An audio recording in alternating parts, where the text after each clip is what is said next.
Hello दोस्तों। स्वागत है आप सभी का हमारे चैनल हिंदी साहित्य समाधान में। तो आज हम क्षितिज भागे क्लास 9 का चैप्टर 2 ललदद क्या है, इनका नाम है, ये लेखिका है कवयित्री जिनका नाम है ललद्यद। इनकी हम जो रचना है वाक, ये पढ़ने जा रहे हैं। ठीक, तो सबसे पहले इनके बारे में हम थोड़ा सा पढ़ लेंगे। और पढ़ने से पहले सबसे पहले आप लोग क्लास को लाइक कर देंगे और अपने दोस्तों के साथ शेयर करेंगे। और अगर चैनल पर नए हैं तो क्लास को सब्सक्राइब कर लीजिए, जिससे सभी क्लासें आपको समय पर तुरंत मिल जाया करें।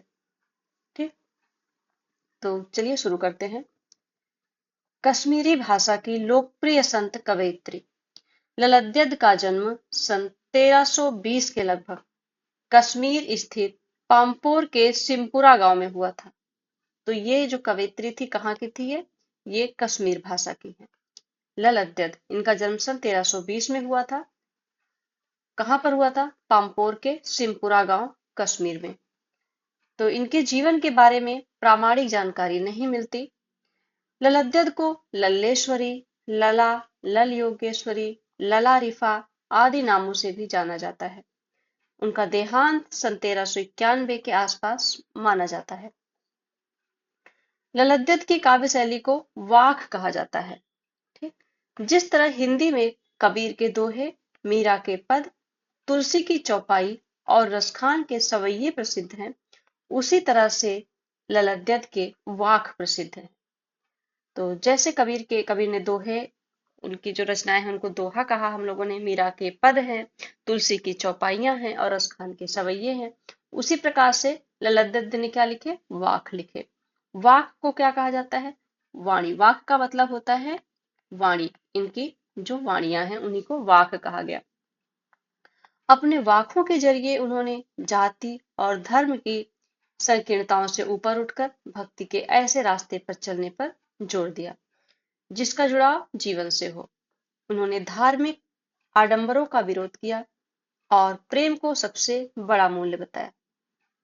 लोक जीवन के तत्वों से प्रेरित होकर ललद्यद की रचनाओं में तत्कालीन पंडिताऊ भाषा संस्कृत और दरबार के बोझ से दबी फारसी के स्थान पर जनता की सरल भाषा का प्रयोग हुआ है। यही कारण है कि ललद्यद की रचनाएं सैकड़ों साल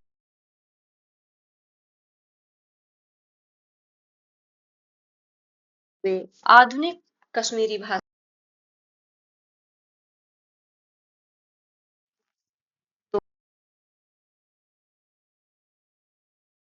में थी। इनका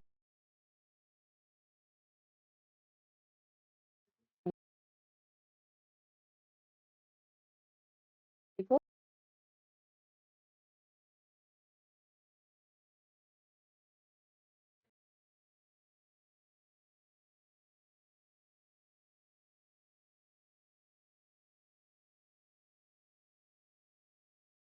वाक वाणी को कहा जाता है। जो वाणी होते हैं उनके जो शब्द हैं या कथन हैं, तो उन्हीं को वाक कहा गया है। तो इनकी जो पंक्तियां होती हैं वाक में, ये 4 पंक्तियों में बद्ध होती हैं, है ना। और ये कश्मीरी शैली की इनकी ये रचना है। तो सबसे पहले है, रस्सी कच्चे धागे की खींच रही मैं नाव, जाने कब सुन मेरी पुकार, करें देव भवसागर पार। पानी टपके कच्चे सकोरे, व्यर्थ प्रयास हो रहे मेरे, जी में उठती रह रह होक, घर जाने की चाह है घेरे। रस्सी कच्चे धागे की, तो कवयित्री कहती है वो अपने जीवन की तुलना किससे कर रही है?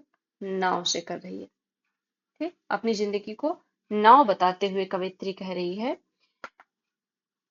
कि इस जीवन को वो कच्ची डोरी, कच्चे धागे से, कच्चे धागे यानी कि अपनी सांसों की रस्सी से खींच रही है। कवित्री ये बताना चाहती है कि वो अपनी जिंदगी को, यानी कि नाव रूपी जिंदगी को, नाव को, जिंदगी को नाव से तुलना करते हुए कह रही हैं कि अपनी जिंदगी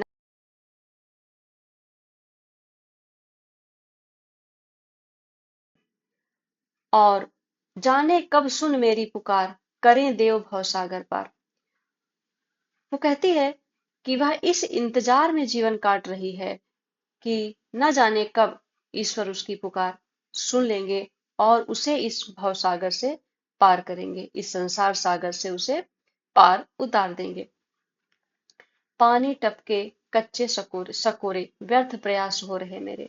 वह कहती है कि वो अपने शरीर की तुलना कैसे कर रही है, मिट्टी के कच्चा जो वो होता है सकोरा, यानी कि कटोरा टाइप में होता है मिट्टी का, उससे अपने जीवन की तुलना, अपने शरीर की तुलना कर रही है। कवयित्री अपने शरीर की तुलना मिट्टी के कच्चे सकोरे से करती हुई कह रही है कि इस सकोरे से नित्य पानी टपक रहा है और मेरे सारे प्रयास व्यर्थ हो रहे हैं, उसमें से पानी रुक नहीं रहा है।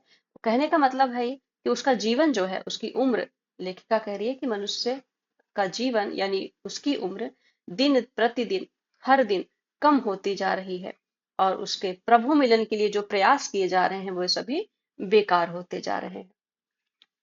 जी में उठती रह हुक, घर जाने की चाह है रे। और उसकी जो व्याकुलता है, कवयित्री की व्याकुलता बढ़ती जा रही है, बार बार उसे ग्लानि हो रही है और उसे प्रभु के शरण में जाने की चाहत घेरे हुए है।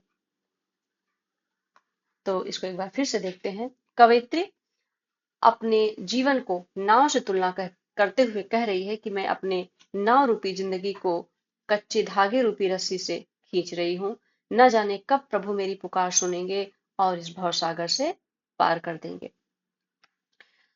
कह रही है मेरा शरीर ये कच्चे सकोरे के समान है, मिट्टी के कच्चे सकोरे के समान है, जिसमें से नित्य यानी कि लगातार पानी टपक रहा है और उसके प्रयास बेकार हो रहे हैं। मतलब उसका शरीर जो है, उसका उम्र दिन प्रतिदिन कम होती जा रही है और उसके सारे प्रयास निष्फल होते जा रहे हैं। प्रभु को पाने के लिए जो उसने प्रयास किए वो सभी विफल हो रहे हैं। तो लेखिका के मन में बार बार यह व्याकुलता बढ़ती जा रही है। जी में उठती रह हो, उसके हृदय में बार बार यह टीस उठ रही है, वह बार बार व्याकुल हो रही है और उसको जो यह सफलता हो रही है उससे क्या हो रहा है, उसको बहुत दुख हो रहा है, ग्लानि हो रही है कि उसे प्रभु की चरण में जो जाने की चाहत घेरे हुए है वो कब पूरी होगी। अगला है, खा खा कर कुछ पाएगा नहीं, ना खाकर बनेगा अहंकारी, सम खा तभी होगा संभावी, खुलेगी साकल बंद द्वार की। खा खा कर कुछ पाएगा नहीं। कवित्री क्या कहती है, मनुष्य को कह रही है कि तुम इस भोग में जो डूबे हुए हो, भोग विलासिता में जो डूबे हुए हो, खा खा कर कुछ पाएगा नहीं, इस भोग विलास में डूबे रहने पर भी तुम्हें कुछ प्राप्त होने वाला नहीं है, इससे तुम्हें कुछ भी प्राप्त नहीं होगा है। और यदि तुम न खाकर बनेगा अहंकारी, और यदि तुम इसके खिलाफ त्याग तपस्या का जीवन अपनाओगे तो मन में क्या बढ़ेगा, अहंकार बढ़ेगा। भोग विलासिता में डूबे रहकर कुछ पाओगे नहीं, और यदि इसके विपरीत यदि तुम त्याग तपस्या का जीवन अपनाओगे तो मन में अहंकार बढ़ेगा। तो तुम्हें क्या करना है, इनके बीच का मध्यम मार्ग अपनाना है। ठीक, संभावी बनना है। समखा तभी होगा संभावी। अंतःकरण अपनी अ, अंतःकरण अपने अंदर के हृदय, जो अपने हृदय और बाह्य इंद्रियों का निग्रह करोगे, संभावी बनोगे, तभी तुम्हारा कल्याण हो सकेगा। तो तभी जो है क्या होगा, खुलेगी साकल बंद द्वार की।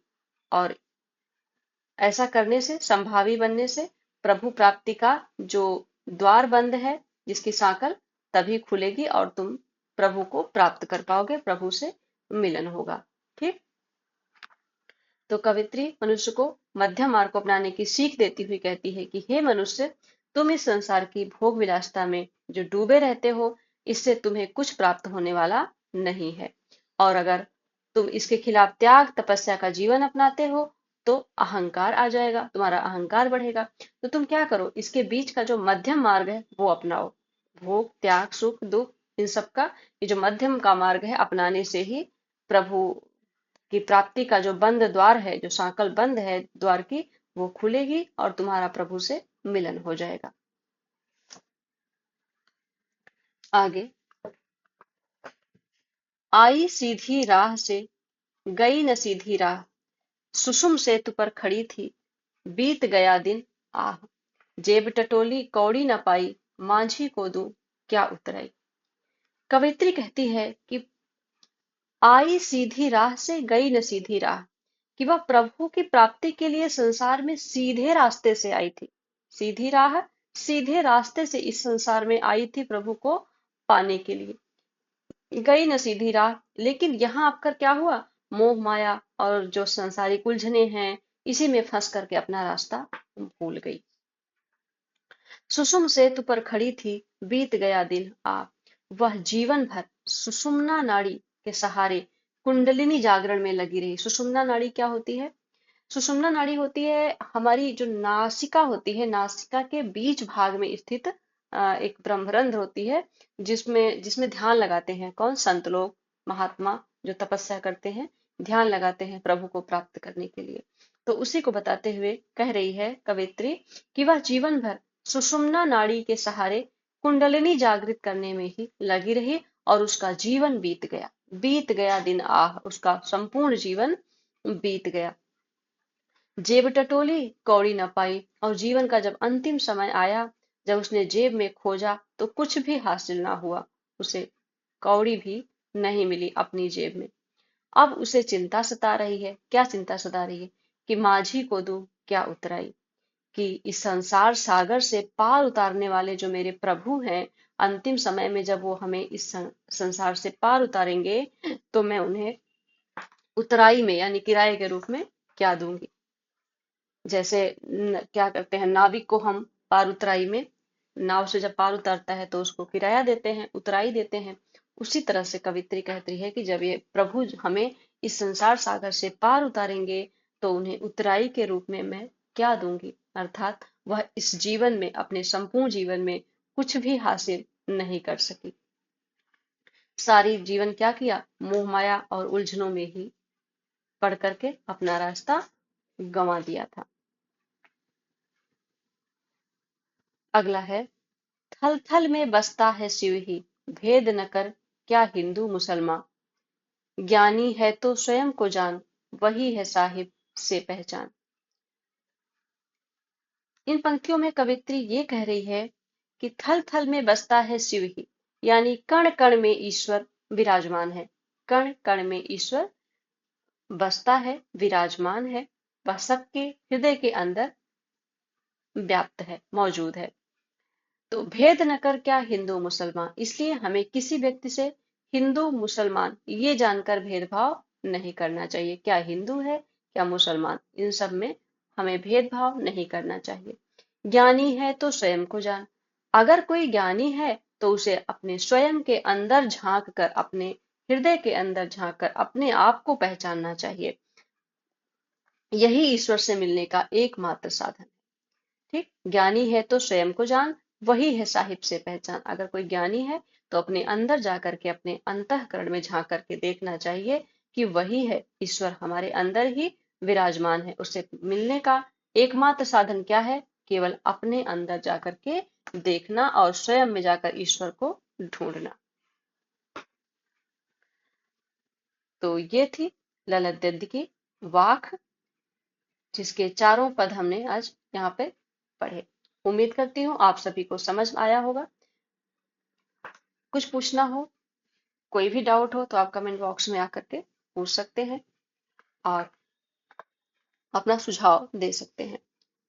क्लास कैसी लगी जरूर बताएं। मिलते हैं नेक्स्ट क्लास में नेक्स्ट टॉपिक के साथ।